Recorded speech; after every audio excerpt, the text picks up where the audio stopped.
Bismillahirrahmanirrahim.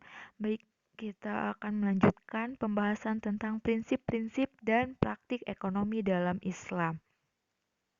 Pada video kali ini akan membahas tentang bagian B, menelaah prinsip-prinsip dan praktik ekonomi dalam Islam. Maksud menelaah di sini adalah menelaah acuan. Acuan apa aja sih dalam prinsip ekonomi Islam? Yang pertama, pengertian. Apa itu pengertian prinsip ekonomi Islam? Nah, yang pertama dari kata prinsip itu sendiri pasti di beberapa mata pelajaran misalnya PKN pernah dibahas ya apa itu prinsip. Prinsip itu artinya asas atau dasar, kebenaran yang menjadi pokok dasar berpikir dan bertindak. Kemudian ekonomi apa artinya? Ekonomi berasal dari kata Yunani yaitu oikos yang berarti keluarga atau rumah tangga dan juga merupakan salah satu disiplin ilmu pengetahuan. Kenapa?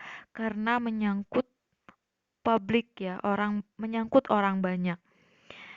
Nah, sehingga ilmu ekonomi itu berarti ilmu yang berkaitan dengan asas-asas produksi, distribusi, perdagangan, perniagaan, dan lain-lain.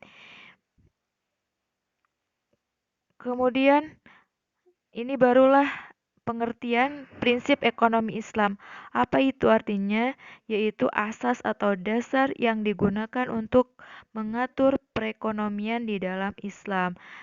Jadi, sehingga ekonomi Islam dapat diartikan sebagai usaha untuk mengatur dan menjalankan roda perekonomian yang berdasarkan pada nilai-nilai syariat Islam. Jadi, simpelnya adalah prinsip ekonomi Islam atau ekonomi Islam itu adalah proses pengaturan bagaimana cara mengatur dan menjalankan roda perekonomian yang sesuai dengan ajaran Islam. Untuk menambah gambaran atau wawasan mengenai pengertian ekonomi Islam, berikut ini Ustazah akan sajikan sebuah tayangan berikut.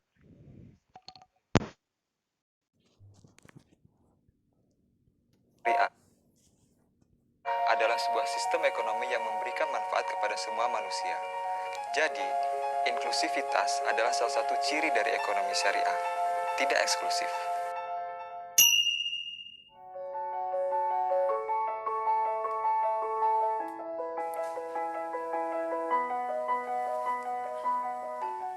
Pada dasarnya, sistem ekonomi syariah adalah sistem ekonomi yang mensyaratkan adanya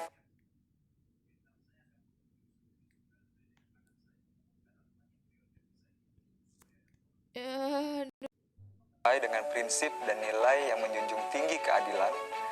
Kenapa harus dikendalikan?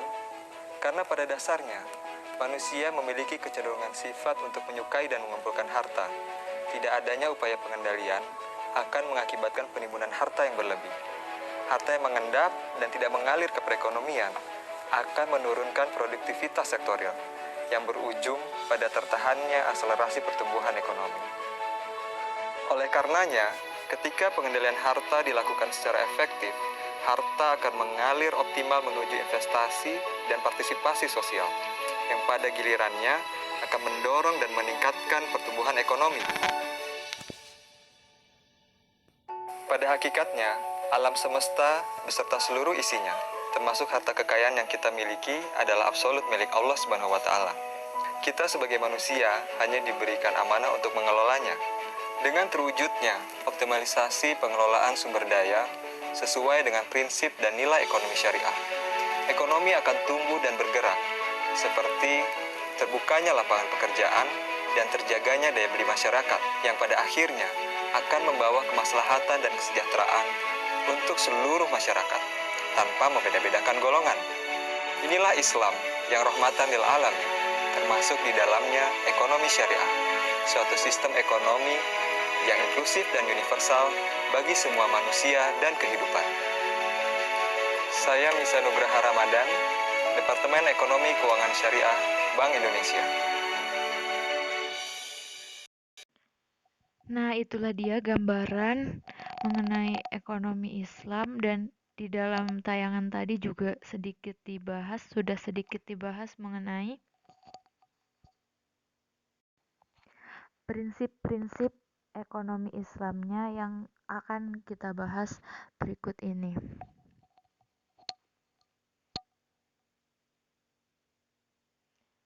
Prinsip dan praktik ekonomi dalam Islam, maksudnya adalah acuan yang dijadikan prinsip ekonomi dalam Islam. Bahwasanya Islam mengajarkan dalam bermuamalah itu hendaknya dilakukan pertama dengan cara yang baik, Dalilnya Al-Quran surat An-Nisa ayat 29. Ya ayyuhalladzina amanu, hai orang-orang yang beriman, la ta'kulu amwalakum bainakum bil batil. Janganlah kamu memakan harta sesamamu dengan cara yang batil atau tidak benar.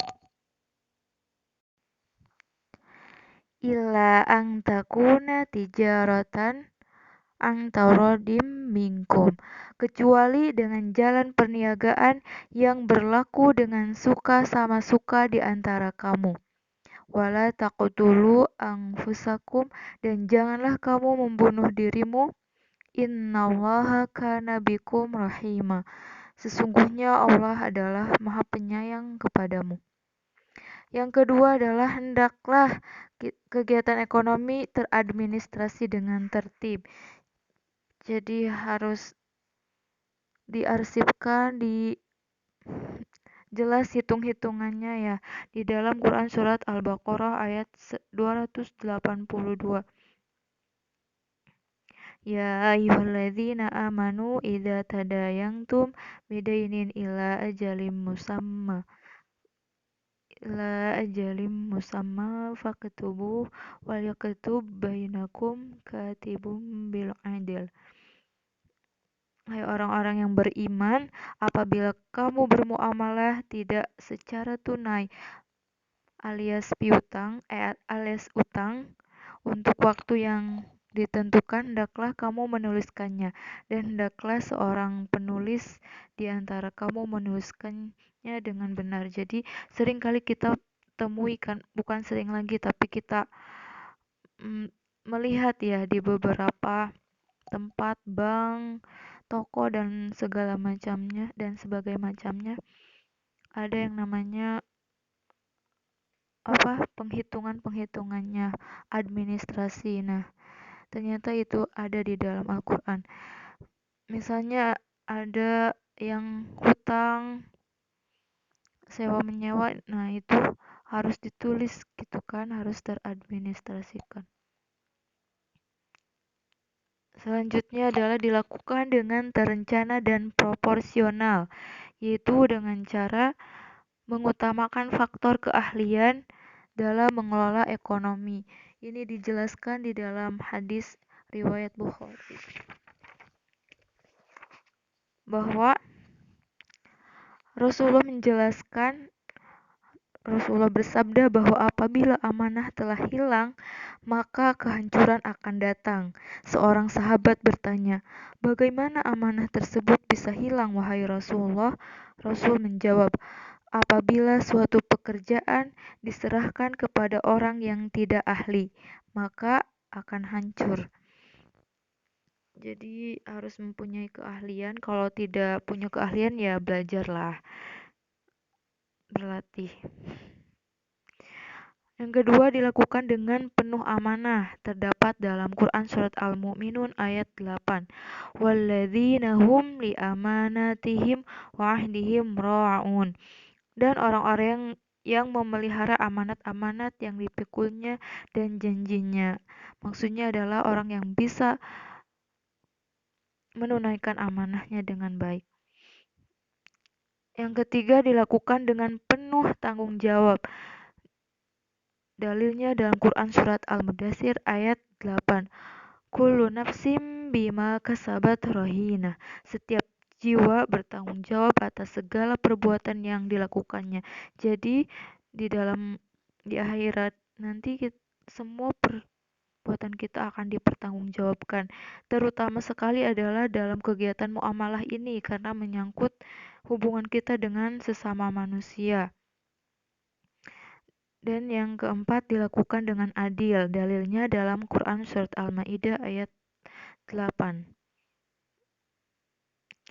I'dilu huwa aqrabu littaqwa wattaqullah innallaha khabirum bima ta'malun.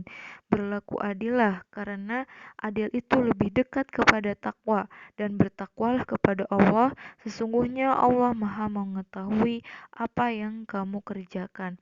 Nah, tadi salah satu yang sangat membedakan antara ekonomi Islam dengan ekonomi Barat adalah bahwa ekonomi Islam itu sangat menjunjung keadilan, keadilan. Jangan sampai ada yang terdolimi di sana ya. Makanya harus jujur, tidak boleh curang dan lain sebagainya. Dan juga tadi menjunjung kesejahteraan artinya karena ada sistem zakat, wakaf dan sedekah dan lain-lain itu untuk mengurangi kesenjangan sosial atau berusaha untuk mentiadakan kesenjangan sosial. Kemudian, apa sih tujuan dari prinsip dan praktik ekonomi Islam itu? Di antaranya saja adalah pertama, agar manusia dapat melakukan kegiatan ekonomi secara islami yang berkeadilan. Jadi, biar adil ya. Ya, berbeda dengan konsep barat atau apalah pokoknya yang misalnya menanamkan riba yang memberatkan, terus apalagi itu yang tidak adil, gitulah. Yang kedua adalah agar manusia dapat mencapai kesejahteraan di dunia dan di akhirat. Nah, jadi kegiatan muamalah ini kan mencari nafkah karunia itu adalah jalan ya, jadi kita harus bukan mengejar tapi kan ingat wabtagi fima ataqallahu darul akhirah. Jadi dan carilah kebahagiaan karunia di dunia tetapi carilah kebahagiaan untuk akhiratmu tapi jangan melupakan kebahagiaan di dunia gitu ya. Jadi jangan melupakan dunia juga. Jadi materi yang ada di dunia itu sebagai jalan untuk menuju akhirat. Kemudian bisa jadi, nah kalau ekonomi Islam itu gimana caranya biar berkah kan di dunia dan di akhirat. Biar di akhirat pun nanti selamat. Berbeda dengan konsep lain misalnya yang tidak adil nih, misalnya monopoli, kapitalisme.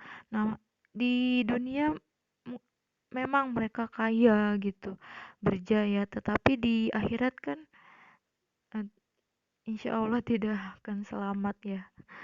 Alhamdulillah. Kemudian yang ketiga, agar manusia dapat saling memberi manfaat kepada manusia yang lain. Tadi seperti adanya konsep zakat. Jadi agar uh, kan tadi ya di dalam video tadi juga dikatakan bahwa di dalam harta kita itu terdapat bagian bagi orang lain. Jadi orang kaya nanti memberi bagi yang apa yang membutuhkan. Dan yang terakhir, agar manusia dapat melakukan kegiatan ekonomi yang dapat menyelamatkan keyakinan agama, jiwa, akal, keturunan, dan hartanya. Itulah yang poin B ya, menelaah prinsip-prinsip dan praktik ekonomi dalam Islam.